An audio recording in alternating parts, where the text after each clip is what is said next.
pastor Oséias Celestino, do Instituto Bíblico Aliança de Paz, São Paulo. Estamos aqui para a nossa aula de livros históricos. Para isso, quero convidá-lo a abrir comigo a sua Bíblia no livro de Josué, no capítulo de número 5, a partir do versículo 1, que diz assim a palavra de Deus: Quando, pois, todos os reis dos amorreus que estavam ao oeste do Jordão e todos os reis dos cananeus que estavam ao lado do mar ouviram que o Senhor tinha secado as águas do Jordão de diante dos filhos de Israel até que passassem, derreteu-se-lhes o coração, e não houve neles ânimo algum por causa dos filhos de Israel. Naquele mesmo tempo, o Senhor disse a Josué: Fazei facas de pedra e torna a circuncidar outra vez os filhos de Israel. Então Josué fez facas de pedras e circuncidou aos filhos de Israel em Gibeate Haaralote. Somente até esse versículo. Na nossa última videoaula, nós trouxemos para vocês o histórico da vida de Moisés, a sua chamada, a instituição do tabernáculo, a instituição das leis, a instituição das festas dadas por Deus, algumas festas que seriam celebradas por estatuto perpétuo e assim sucessivamente. Agora nós vamos pular uma etapa e vamos passar para o comando de Moisés, que é repassado para o Josué. Os últimos capítulos do livro do Deuteronômio, chamado o Pentateuco, traz-nos a história da morte do Moisés. Relato esse provavelmente escrito pelo próprio Josué, encerrando assim com Josué a autoria do Pentateuco. Deus chama o Moisés para o monte, mostra-lhe a terra que emana leite e mel, para mostrar a Moisés que ele era sim cumpridor daquilo que ele houvera prometido desde Abraão, Isaque e Jacó. Agora o Senhor Deus passa o comando da nação de Israel para o Josué. Algumas coisas ou algumas qualidades eu vejo em Josué para que o Senhor Deus pudesse usá-lo como um representante legítimo, um sucessor do comando de Moisés. Algumas qualidades muito explícitas no texto sagrado, mas eu quero deixar uma qualidade que me intriga profundamente. O texto sagrado diz que Josué, filho de Nun, não se apartava da tenda de Moisés. O que eu aprendo com isso é que o Josué teve tantas outras qualidades, mas a qualidade mais transparente, mais visível em toda a sua trajetória, em toda a sua caminhada, foi alguém que andou nos mesmos passos de Moisés. Aprendeu com Moisés em tudo. Aprendeu minuciosamente o que é que Moisés tratava e como Moisés tratava com Deus. Enquanto Moisés subia ao monte para falar com Deus, Josué é o que ficava ao pé do monte esperando por Moisés. Josué foi o primeiro a ver o rosto resplandecente de Moisés por conta do contato com a glória de Deus que Moisés houvera tido no monte. E foi ele que sugeriu botar um pano no rosto de Moisés para que a glória que emanava da face de Moisés não pudesse agredir os filhos de Israel. De modo que Josué tinha algum contato com a glória, com a presença de Deus. Eu quero imaginar que Moisés contou para Josué, nos momentos em que eles estavam juntos, como tinha sido a chamada dele lá atrás, há 40 anos atrás. Moisés deve ter passado por Josué como foi que Deus manda descalçar as sandálias dos pés para pisar numa terra em que a autoridade divina lhe seria concedida. Porque somente para fazer-te lembrar dos fatos que aconteceram, o Moisés viveu durante 40 anos cuidando do rebanho de seu sogro Jetro. Ele viveu esses 40 anos com uma crise existencial, uma crise sobre a sua própria chamada, sobre a sua própria vocação. Ora, Deus havia chamado o Moisés, e Moisés cresceu os primeiros 40 anos no Egito, supondo de que ele seria um líder do povo. Aos 40 anos, quando ele passa por aquele episódio de encontrar um egípcio ferindo um hebreu, e ele fere o egípcio, mata e esconde na areia. Depois ele encontra dois hebreus brigando e quer apaziguar os dois. Olha, por que vocês estão brigando? Vocês são irmãos. Eles olham para Moisés e diz: quem foi que te constituiu juiz sobre nós? Porventura queres fazer conosco o que tu fizeste àquele egípcio? Nesse momento Moisés percebe que a sua pseudo-autoridade estava sendo questionada. Moisés tinha vivido os primeiros 40 anos supondo que ele poderia exercer uma liderança natural sobre os filhos de Israel, que eram escravos 400 anos lá no Egito. Entretanto, não foi isso que aconteceu. Na hora de exercer o seu primeiro ato de autoridade, Moisés percebe que a sua autoridade é questionada, que a sua autoridade não é aceita. E Moisés então treme com isso. E logo após esse episódio ele foge para o deserto. Lá ele se encontra com a sua esposa e constitui uma família e passa 40 anos cuidando de jumentas, cuidando do rebanho do seu sogro. E desses 40 anos, enquanto cuidava do rebanho, nas suas viagens de muito tempo cuidando dos rebanhos, a dúvida de Moisés, os pensamentos de Moisés eram esses: eu supus que tivesse vocação para uma liderança, mas a minha liderança foi questionada logo na primeira iniciativa, na minha primeira ação. Então esse era o grande ponto de interrogação de Moisés. Moisés tinha uma dúvida existencial muito grande no que diz respeito à sua própria vocação. Mas foi ali, na terra da autoridade de Deus, aos pés do Sinai, quando Deus disse: descalça as sandálias dos teus pés, porque o lugar que tu estás pisando é terra santa. Foi ali, naquele momento, que Moisés sente a autoridade genuína, plena de Deus, a fim de libertar o povo de Israel. Essas histórias do Moisés, com certeza foram contadas para o Josué. Afinal de contas, Josué, filho de Num, não se apartava da tenda de Moisés. E Josué entendia pelas palavras de Moisés ao final da sua vida que ele seria o seu sucessor, mas o Josué também entendia que nele, apesar de ser um guerreiro, apesar de ser aguerrido, apesar de ser um homem que tinha uma certa autoridade, afinal de contas era o braço direito de Moisés, ele sabia que para liderar aquele tão grande povo, tão complexo, de tantas diferenças, ele precisaria de algo muito mais. Essas coisas, ou esse pensamento, fez o coração de Josué temer. Quando Moisés sobe no monte, Deus o mata e o sepulta.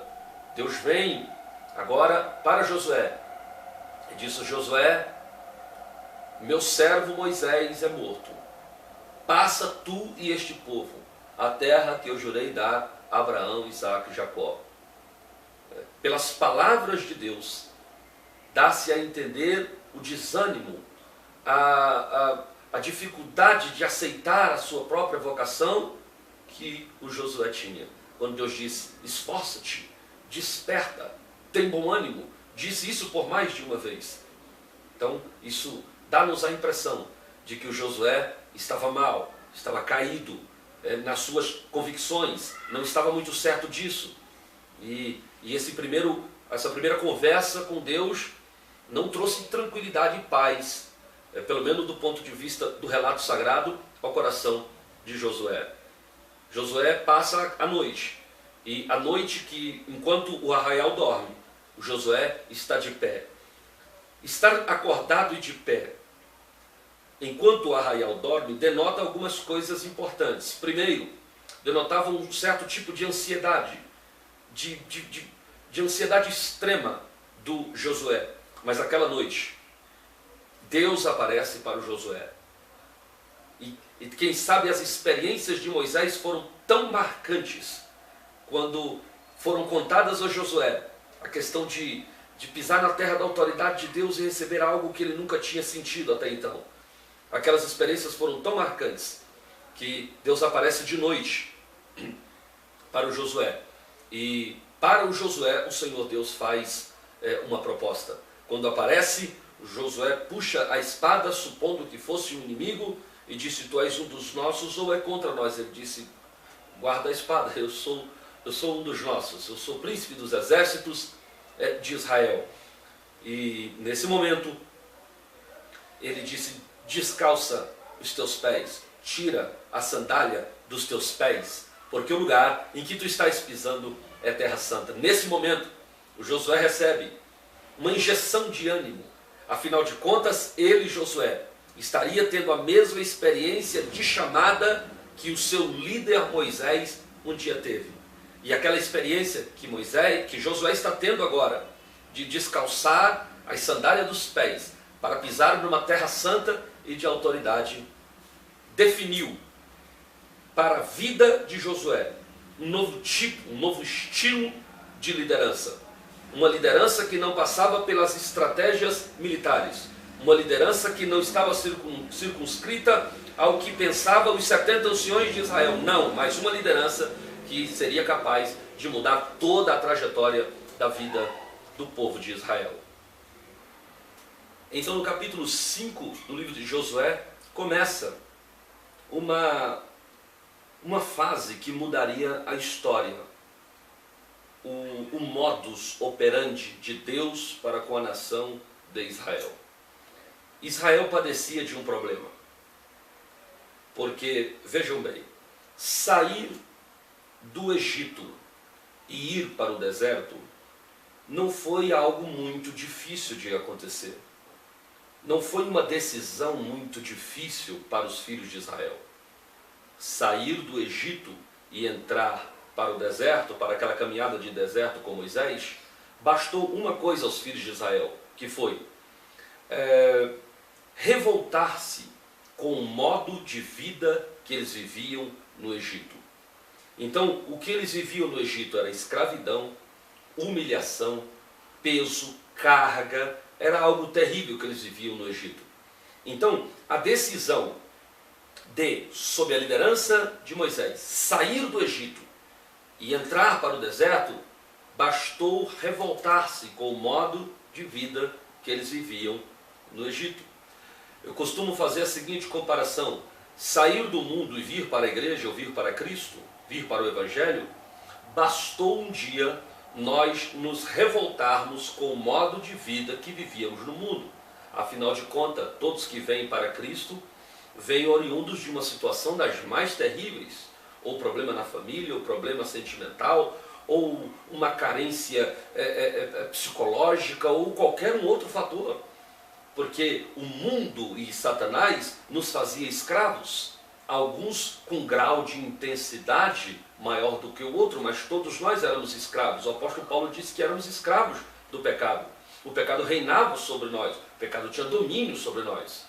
Então, sair do mundo e vir para Cristo, bastou nós um dia revoltarmos com o modo de vida que vivíamos lá. Agora, sair daqui e entrar na terra que emana leite e mel é outra história. Os filhos de Israel saírem do Egito e vir para o deserto, sob a liderança do Moisés, bastou revoltar-se com o modo de vida que Faraó lhes impunha no Egito. Agora, sair do deserto e entrar na terra que emana leite e mel era uma outra conversa. Porque aquela geração era uma geração de murmuradores. Eles não aceitavam o bem de Deus, a nuvem de Deus, a coluna de fogo de Deus, o maná de Deus. Aquilo era pouco para os filhos de Israel. De modo que eles queriam muito mais. E Deus não iria lhes proporcionar mais enquanto eles estivessem com aquele tipo de pensamento. Deus se retirou do meio do povo, como vimos na aula sobre o tabernáculo, e preferiu habitar numa tenda, preferiu habitar em objetos, porque Deus não poderia mais ir no meio do arraial dos israelitas. Muito bem. Para o povo agora sair do deserto, daquela situação de deserto, de escravos e de peregrinos, e entrarem na terra que Deus lhes daria, era necessária uma mudança. uma mudança comportamental, uma mudança de atitude, uma mudança de pensamento, e essa mudança não se daria de uma maneira tão simples. Os filhos de Israel, mesmo tendo morrido, toda aquela geração do Egito morreram, à exceção de Josué e Caleb, morreram todos no deserto, ainda os seus filhos traziam consigo o mesmo sentimento, as mesmas coisas, o mesmo ranço do Egito, de modo que aquilo precisaria ser mudado. Então, no capítulo de número 5 de Josué, que lemos a princípio, a Bíblia diz que quando o rei dos amorreus e os reis que habitavam daquela banda do Jordão ouviram dizer que Deus havia secado o Jordão, até que os filhos de Israel passaram a pés enxutos e entraram ali nos arredores da terra, porque os filhos de Israel entraram na terra prometida em duas etapas. A primeira etapa foi quando os sacerdotes pisaram na água, eles adentraram a terra que mana leite e mel, atravessaram e passaram a povoar ali as margens do Jordão. Só que o que Deus tinha para aquele povo não era ali as margens do rio. O que Deus tinha para aquele povo era no interior da terra. Eles estavam vivendo o primeiro ano ali na beirada da terra, nos arredores da terra que mana leite e mel. Não tinha pisado ainda no interior da terra, no melhor do melhor. E eles não tinham feito isso porque Jericó ainda estava de pé. Jericó era a grande cidade que impedia a transposição do povo para o interior da terra, para o melhor do melhor. Hoje em dia no reino espiritual tem muita gente assim, que estão até pisados na terra de Deus. Entretanto, se acostumaram e se aquietaram e sossegaram em já estar pisando na terra que emana leite e mel. Entretanto, não tem a ambição, a boa ambição de conquistar o interior da terra. Agora, algumas coisas precisam ser analisadas. A primeira, por que é que o povo não tinha condições de entrar na terra? Primeiro, por causa de Jericó, que ainda estava de pé. Segundo, aquele povo não tinha condições de entrar na terra porque o sentimento daquele povo era um sentimento de escravo, era um sentimento limitado. E enquanto houver em nós um sentimento limitado, um sentimento de escravo, não tem como Deus agir na nossa vida, não tem como Deus trabalhar na nossa vida, no nosso caráter, não tem como Deus nos fazer vencedor sem antes a nossa mente ter sido mudada. Não adianta mudar de vida, não adianta mudar de condição social, não adianta mudar de igreja, se nós não mudarmos em primeiro lugar, a nossa mente. Por isso que a palavra de Deus disse: mas transformai-vos pela renovação da vossa mente, ou do vosso entendimento, para que possais saber qual seja a boa, perfeita e agradável vontade de Deus. Então a primeira mudança que deva ser feita em nós e nos filhos de Israel não era uma mudança simplesmente de lugar, tirá-los daqui da beirada da terra, dos arredores da terra e transpô-los para o interior da terra. Não. A mudança deveria ser feita através de uma mudança de pensamento. E os filhos de Israel não tinham pensamentos de livres, eles eram livres, entretanto a mente ainda era de escravo. Eles eram um povo grande, poderoso e tinha a mão de Deus a favor deles. Entretanto, a mente deles era mente de povozinho pequeno, sem estratégias de guerra, sem absolutamente nada. E era essa mente, era esse ranço do Egito, essa mentalidade escravista do Egito que ainda estava no DNA e na mente dos filhos de Israel. E essa mentalidade precisava ser mudada pelo Senhor. Então no capítulo de número 5, Deus chama Josué e diz assim: Josué, fazei facas de pedra e torna a circuncidar os filhos de Israel. E aí tem as razões, os versículos subsequentes pelas quais Deus mandou circuncidar o povo. Porque todos os que haviam, não houve circuncisão no deserto, todos os que haviam circuncidado na saída do Egito tinham morrido no deserto, e agora a nova geração que nasceu ainda não tinha sido circuncidada. Por isso que Deus manda circuncidar. Vou explicar primeiro o que é circuncisão. Circuncisão é um corte que se faz na pele que encobre o membro sexual masculino, a pele ou prepúcio. Então, a pele que encobre o membro sexual sofre um corte na sua lateral, de modo que a glande fica descoberta. A circuncisão não era algo instituído por Deus como algo novo. Segundo as tradições antigas, já era costume dos antigos babilônicos. Então, o que significava a circuncisão?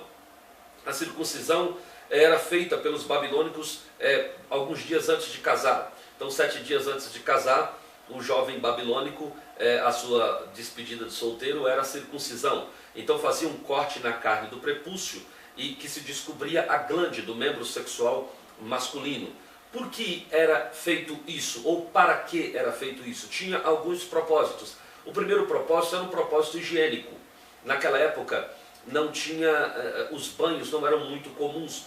A população da terra estava circunscrita a uma área de pouca água, de modo que os banhos, a canalização para banhos era algo muito raro, de modo que os banhos não eram muito comuns. Então, aquela sujeira acumulada poderia de alguma forma infeccionar ou prejudicar a saúde sexual da sua parceira, da sua mulher, de modo que uma glande do pênis descoberta impedia que houvesse ali algum tipo de sujeira que poderia ser introduzida no seu cônjuge na hora do ato sexual. Então isso era feito como algo higiênico, porque até hoje muitas doenças que ocorrem no aparelho sexual feminino decorrem de má higienização no membro sexual masculino. Então era a cultura daquela época fazer esse tipo de higienização.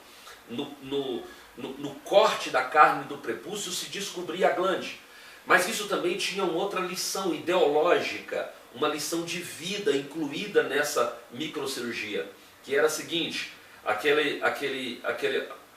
operação tinha aspectos higiênicos, mas também tinha aspectos ideológicos. O que é que estava querendo dizer aquela cirurgia? Aquela cirurgia estava dizendo o seguinte, que esse menino ele está rompendo uma etapa da vida de menino para viver uma nova vida, uma vida de homem.